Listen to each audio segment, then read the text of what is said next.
सहकारिता मंत्री अमित शाह संबोधन दे रहे हैं। सबसे ज्यादा लोकप्रिय नेता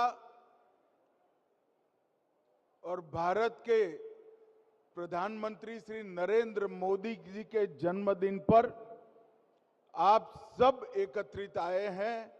मैं आप सभी को सेवा पखवाड़े के इस कार्यक्रम की शुरुआत के लिए बहुत बहुत शुभकामनाएं देता हूं। इस मंच पर उपस्थित दिल्ली की लोकप्रिय मुख्यमंत्री श्रीमती रेखा गुप्ता जी, श्रीमान हर्ष मल्होत्रा, भारत सरकार में मेरे साथी मंत्री श्री प्रवेश वर्मा, जल मंत्री दिल्ली आशीष सूद, गृह मंत्री शिक्षा मंत्री दिल्ली श्री सिरसा जी, पर्यावरण मंत्री दिल्ली श्री रविंद्र इंद्राज जी, कोऑपरेटिव मिनिस्टर दिल्ली श्री पंकज सिंह जी, स्वास्थ्य मंत्री दिल्ली कपिल मिश्रा, विधि और न्याय मंत्री दिल्ली और मंच पर बैठे हुए हमारे सभी सांसद, बहन बांसुरी स्वराज, श्री प्रवीण खंडेलवाल, श्री रामवीर विदुड़ी जी, कमलजीत सहरावत जी, श्री मनोज कुमार तिवारी जी,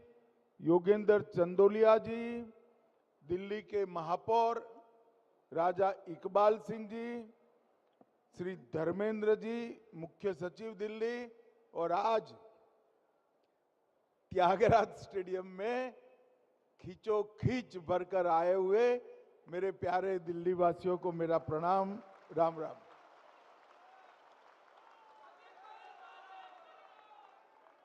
मित्रों, सबसे पहले मैं आज विश्वकर्मा दिन की भी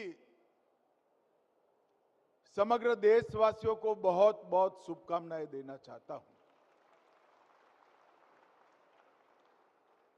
हमारे यहां भगवान विश्वकर्मा का स्थान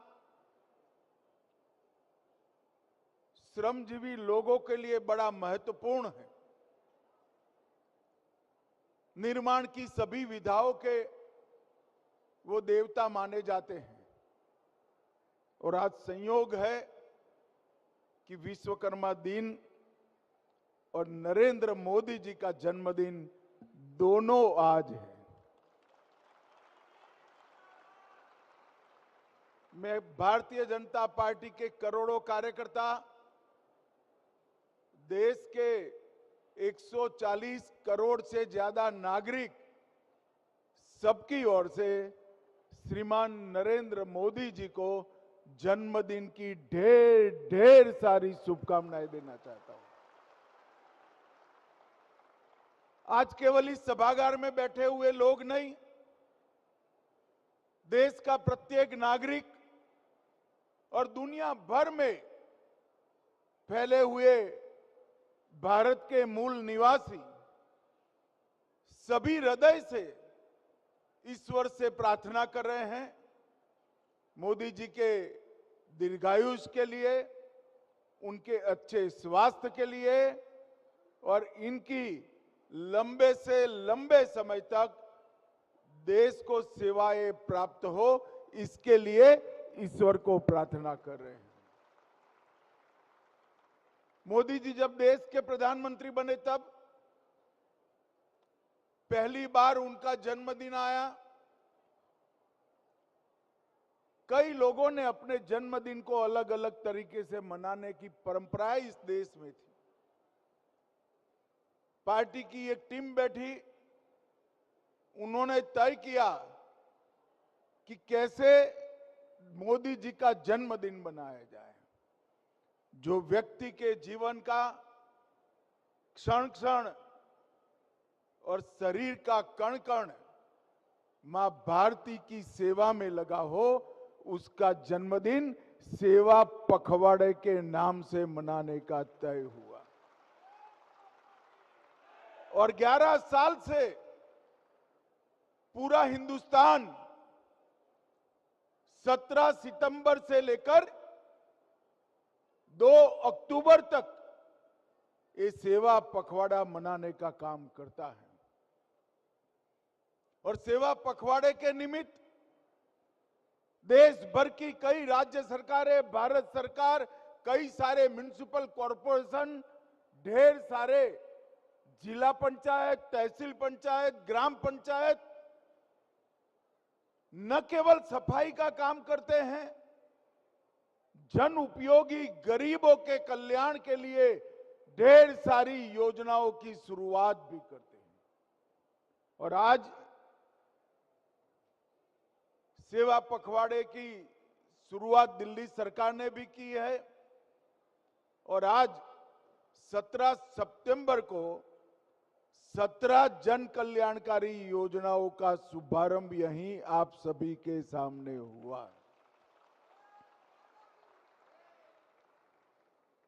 जिस व्यक्ति का महान भारत का संकल्प समग्र देश को ऊर्जा देता हो, जिस व्यक्ति ने गरीब कल्याण का जो संकल्प लिया, उससे देश के 60 करोड़ से ज्यादा गरीबों को घर, बिजली, घर में शुद्ध पानी, शौचालय, गैस का सिलेंडर, प्रति व्यक्ति 5 किलो अनाज मुफ्त और 5 लाख तक की स्वास्थ्य की सुविधाएं फ्री मिली हो, वो व्यक्ति के सेवा पखवाड़े में हर व्यक्ति के कल्याण की चिंता करना, ये भारतीय जनता पार्टी ने एक नई परंपरा शुरू की। और ये 11 साल में मोदी जी ने 60 करोड़ गरीबों को न केवल सुविधाएं दी, उसमें से 25 करोड़ गरीबों को गरीबी रेखा से बाहर लाने का काम किया। और पहली बार आजादी के बाद गरीबों की जो सूची बनी थी, गरीबी की रेखा के नीचे जीने वालों की, वो सूची में कटौती होने की शुरुआत अगर किसी ने करी तो भारतीय जनता पार्टी के नेता नरेंद्र मोदी जी ने की।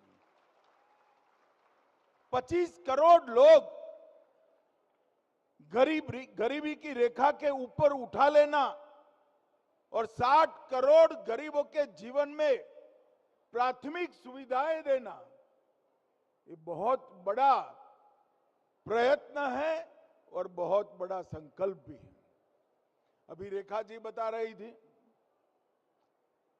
कि मोदी जी ने कभी भाजपा सरकार है या अन्य सरकार है इसका भेदभाव नहीं किया। दिल्ली को जो कुछ भी मिलना चाहिए था उससे ज्यादा ही दिया। भले श्री केजरीवाल की सरकार यहां थी, रेखा जी, मोदी जी ने तो कभी भेदभाव नहीं किया, मगर पहले जो सरकार थी वो भेदभाव करती थी। मोदी जी एक योजना लेकर आए, 5 लाख रुपए का स्वास्थ्य का बीमा, हर व्यक्ति को, हर परिवार को 5 लाख तक की सारी स्वास्थ्य सुविधाएं फ्री ऑफ कॉस्ट देने का संकल्प।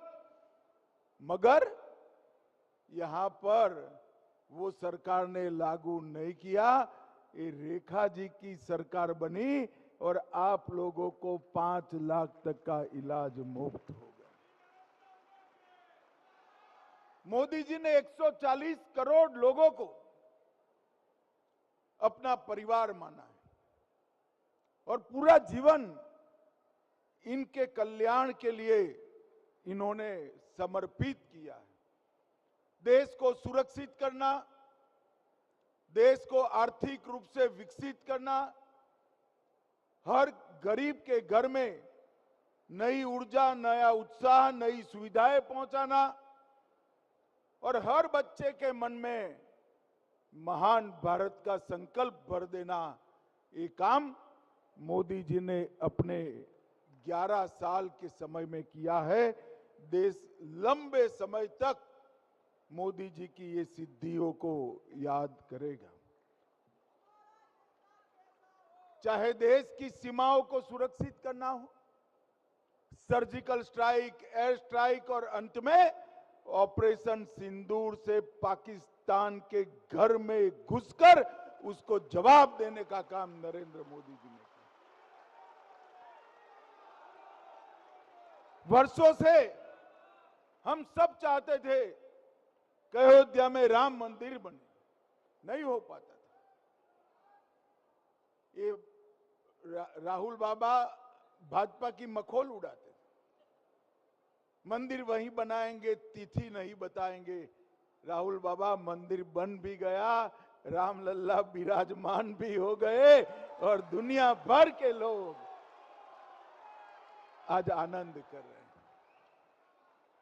काशी विश्वनाथ कॉरिडोर बनाना हो, सोमनाथ के मंदिर को फिर से सोने का बनाने की शुरुआत करनी हो, करतारपुर साहिब कॉरिडोर बनाना हो, हर ऐसे मसले जो सालों से अटके हुए थे, मोदी जी ने उसको चुटकियों में समाप्त कर कर देश की जनता का विश्वास बढ़ाया। हम सभी भारतीय जनता पार्टी के कार्यकर्ता सालों से ऐसी इच्छा रखते थे, संकल्प रखते थे कि इस देश में से धारा 370 चली जाए, मगर हमारी आवाजें तो बुलंद थी। हमें भी लगता था ये कैसे संभव होगा। देश ने मोदी जी को दूसरी बार प्रधानमंत्री बनाया। 5 अगस्त 2019 को धारा 370 को समाप्त कर। मित्रों, मैं मोदी जी को नेतृत्व में सालों से काम कर रहा हूं। 24 साल से मैंने देखा है देश में एक ही व्यक्ति है जिसने कभी छुट्टी नहीं ली है, वो नरेंद्र मोदी। 24 साल तक अहर्निश, हर क्षण हर पल देश के विकास की चिंता करना, देश के गरीबों के कल्याण में लगे रहना, और इसी के कारण आज हमारा भारत जो 11वें नंबर की अर्थव्यवस्था मनमोहन सिंह छोड़कर गए थे, हम 4थे नंबर पर पहुंच चुके हैं। और दिल्ली वालों, तैयारी रखना, 2027 तक हम 3रे नंबर की अर्थव्यवस्था विश्व में बन जाएंगे। ये अचंभित करने वाली सिद्धियां दृढ़ संकल्प से, निस्वार्थ भाव से अगर कोई काम करता है तो ही आ सकती है। और उन्होंने जब आजादी का अमृत महोत्सव मनाया गया, एक संकल्प देश की जनता के सामने रखा, विशेषकर किशोरों और युवाओं के सामने रखा कि अब समय आ गया है, भारत ने दुनिया में सर्वोच्च स्थान पर पहुंचने का। उन्होंने तय किया और पूरी देश की जनता को इस संकल्प के साथ जोड़ा कि 2047 15 अगस्त को भारत हर क्षेत्र में विश्व में सबसे पहले नंबर पर हो, ऐसा भारत बनाना है। विकसित भारत बनाना, सुरक्षित भारत बनाना, समृद्ध भारत बनाना, इस संकल्प के साथ मोदी जी आगे बढ़े हैं। और आज दिल्ली में भी लगभग हजारों करोड़ के काम यहां पर लोकार्पण भी हुआ, शिलान्यास भी हुआ। इसमें से मैं एक ही चीज का जरूर जिक्र करना चाहता हूं। दिल्ली के अंदर बड़े बड़े कूड़े के पहाड़ पूरी दुनिया के सामने दिल्ली वालों को नीचा देखने के लिए मजबूर करते थे। हमारी सरकार नहीं थी, फिर भी मैं ही गया था शिलान्यास करने। 2 प्लांट हमने लगा दिए थे और आज 3000 ton Narela Bawana waste to energy plant में 3000 टन कचरा हर रोज जलाने की व्यवस्था यहां पर हो गई। और ओखला प्लांट में 2000 मेट्रिक टन कचरा का उपयोग कर बिजली बनाने की व्यवस्था बनेगी। इससे सर्कुलर इकोनॉमी भी बढ़ेगी, ग्रीन एनर्जी भी प्राप्त होगी, क्योंकि कचरा दूर हो रहा है और दिल्ली स्वच्छ भी हो जाएगा। इस सभी दृष्टि से दो बहुत बड़े भेंट नरेंद्र मोदी जी ने दिल्ली को दिया है। कुतुब मीनार से भी ऊंचे कचरे के पहाड़ देखते देखते देखते अब अदृश्य हो जाएंगे। मैं आज दिल्ली के सभी नागरिकों को इसके लिए बधाई देना चाहता हूं। ढेर सारी स्वास्थ्य की सुविधाएं भी आज शुरू हुई हैं, ढेर सारे जन कल्याण की नई नई योजनाएं भी शुरू हुई है और ये सभी योजनाओं से सेवा का जो संकल्प होता है वो और दृढ़ीभूत होता है। और दिल्ली वालों, अभी अभी दीपावली आएगी, कुछ समय के बाद नवरात्रि आएगी, कुछ समय के बाद 5 दिनों के बाद तैयारी रखना। आपके उपयोग की हर चीज पर अब 28 और 18% की जगह 0 और 5% जीएसटी होने वाला है। मैं दिल्ली की माताओं बहनों को कहना चाहता हूं, घर में दादागिरी कर 22 तारीख से और ज्यादा खरीदी करना शुरू करना है। मोदी जी ने 395 आम आदमी की उपयोग की चीजों को या तो उस पर 0 टैक्स किया या तो उस पर 5% किया है। मगर मेरा आग्रह है, चीजें जरूर खरीदना, धड़ल्ले से खरीदना, मगर वो ही चीज खरीदना जो भारत में बनी हुई है, स्वदेशी। मित्रों, अब समय आ चुका है कि भारत के हर नागरिक ने ये संकल्प लेना पड़ेगा कि हम वही चीजों का उपयोग करेंगे जो हमारे देश की मिट्टी पर निर्मित हुई। स्वदेशी चीजों का चलन बढ़ाना हम सबका स्वभाव बनना चाहिए, हम सबका संकल्प होना चाहिए। तभी जाकर समृद्ध भारत का संकल्प हम सब लोग सफल कर सकते हैं। मित्रों, अंत में मैं एक बात पूछना चाहता हूं। ये राहुल बाबा अभी एक घुसपैठिया बचाओ यात्रा लेकर निकले हैं। मुझे दिल्ली वाले बताए, अपनी मतदाता सूची से घुसपैठियों को हटाना चाहिए या नहीं हटाना चाहिए? अरे जोर से बोलो, हटाना चाहिए या नहीं हटाना चाहिए? किसको बचाने निकले हैं? ये कांग्रेस पार्टी घुसपैठिया बचाओ यात्रा लेकर निकली है। मैं आज इस मंच से देश की जनता को कहने आया हूं, बताने आया हूं कि इनको पहचान लीजिए।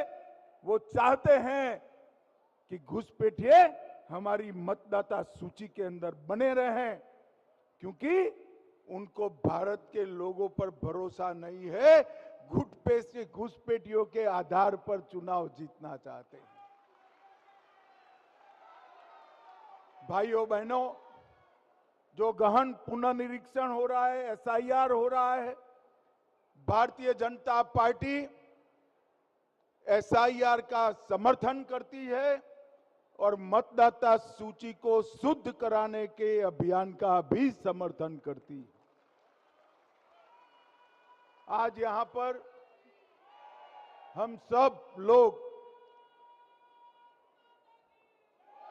मोदी जी के 75वें जन्मदिन पर एकत्रित आए हैं। तब आज पूरा देश कई मंदिरों में कई यज्ञ कर कई हवन कर मोदी जी को शुभकामनाएं भी दे रहा है और उनके लंबे स्वास्थ्यपूर्ण आयुष्य के लिए ईश्वर से प्रार्थना भी कर रहा है।